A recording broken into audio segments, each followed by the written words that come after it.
Slap bands on. RWBY t-shirt. Let's do this.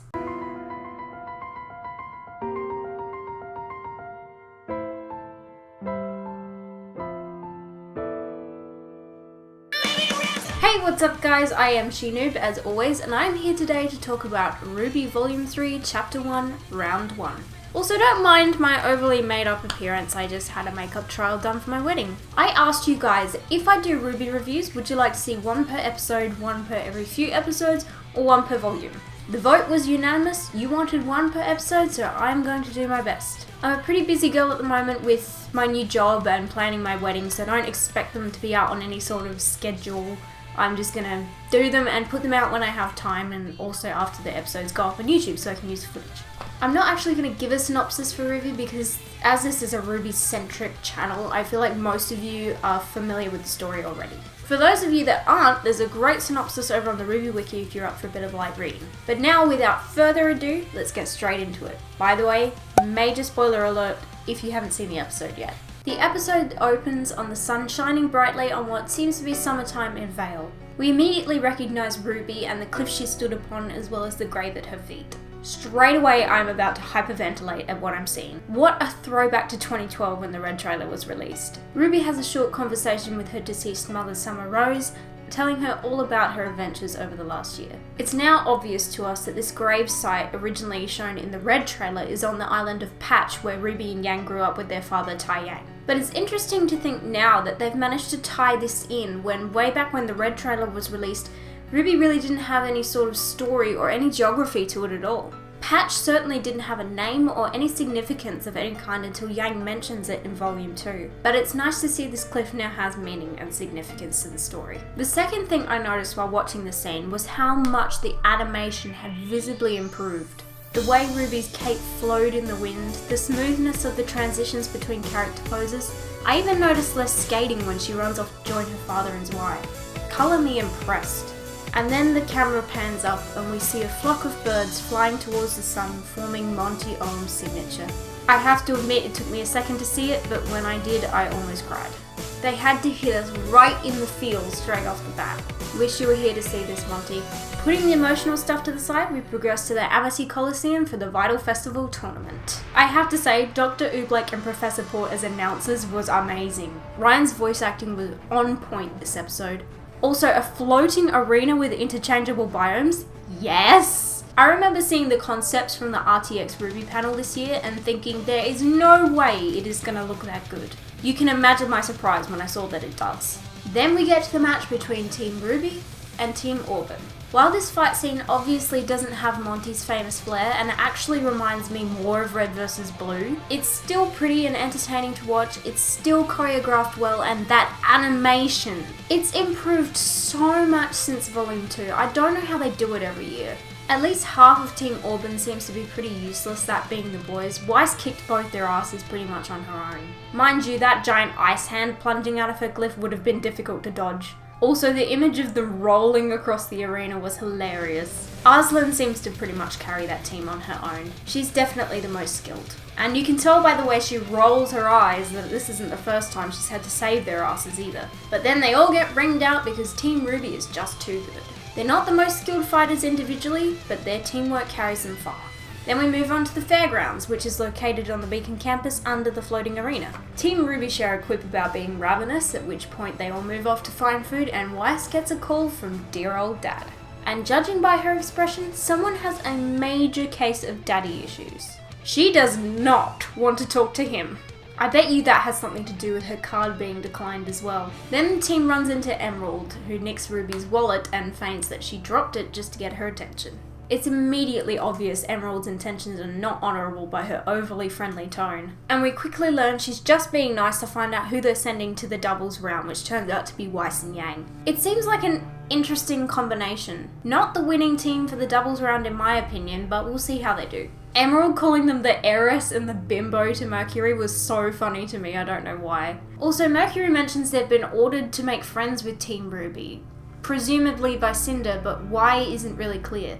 I guess maybe to keep an eye on them so they don't screw up any more of their malicious plans. Yang calling Emerald M was cute too. And it actually occurred to me right then that M was actually in the name Emerald. Now I can't get it out of my head and she seems like an M to me. Emerald is so deliciously sneaky and nasty, I just love her. I can't wait to voice her in RWBY Abridged. Blake was so adorable with that big bowl of tuna, I could not stop laughing. We've never gotten to see Blake's character like that before, and now I see what Aaron Zek was talking about at the RWBY panel about her being able to come out of her shell and be funny this volume. No one comes between Blake and her tuna noodles. Also, that freaking shopkeep guy is everywhere. Does he even sleep? Then along comes Team Juniper to save the day with their wallet full of cash. RWBY saying Pyrrha's name was beyond adorable. Pyrrha! Pyrrha!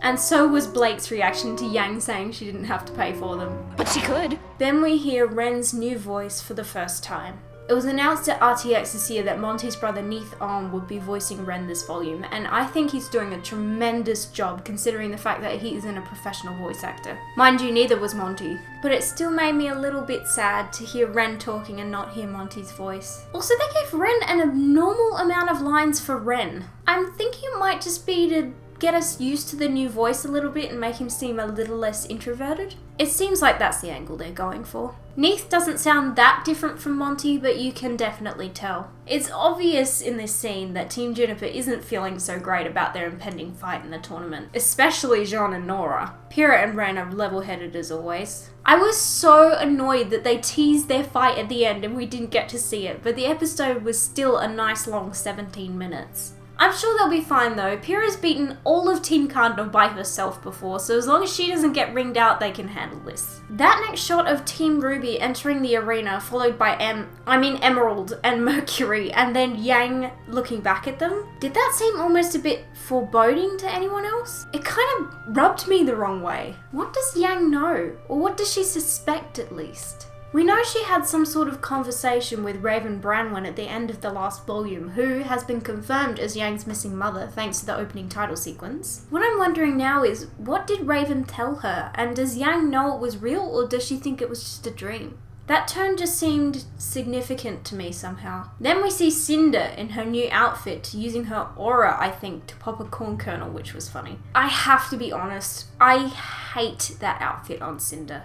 I can't be the only one here. It doesn't belong on her, it's really quite hideous. I never thought I'd say that about an outfit in RWBY either. What's with the orange and green colour scheme and the freaking bandages? It's just bizarre. I almost forgot to mention the Neo tees. In Emerald's flashback to her team fighting in the tournament, we saw a girl with black pigtails and a black and white outfit with green eyes that then turned pink and brown. Obviously this is Neo, but what is she doing there? Why would they bother with the elaborate disguise just to have her fight in the first round? Also, why are they even fighting in the tournament? And since when can her eyes turn green too? What is going on? What does it all mean? Also, I googled it, and apparently the fans have dubbed them Team Seaman. That's just too good.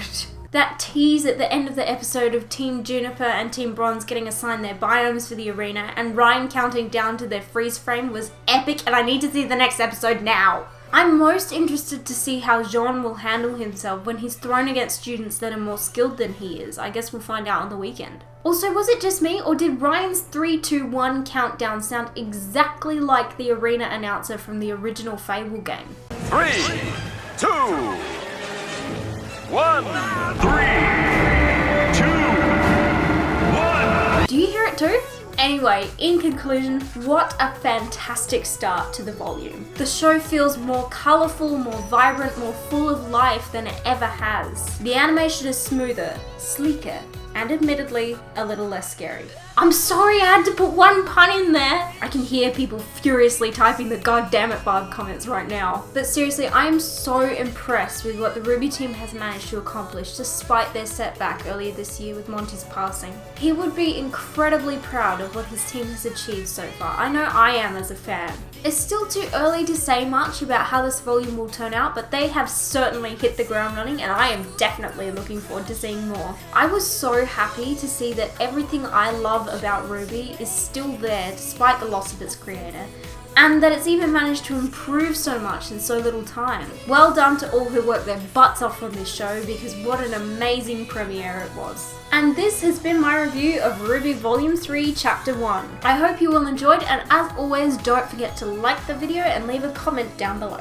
I want you all to get engaged down there, people. Throw theories around, whatever you want to do. Let's get a conversation going. And if you did like this and you want to see more, you can click any of these videos around me now, or you can click that big red button up there to subscribe to this channel, where a plethora of RWBY videos and others await you. And I will see you for Chapter 2. That rhymed. Bye!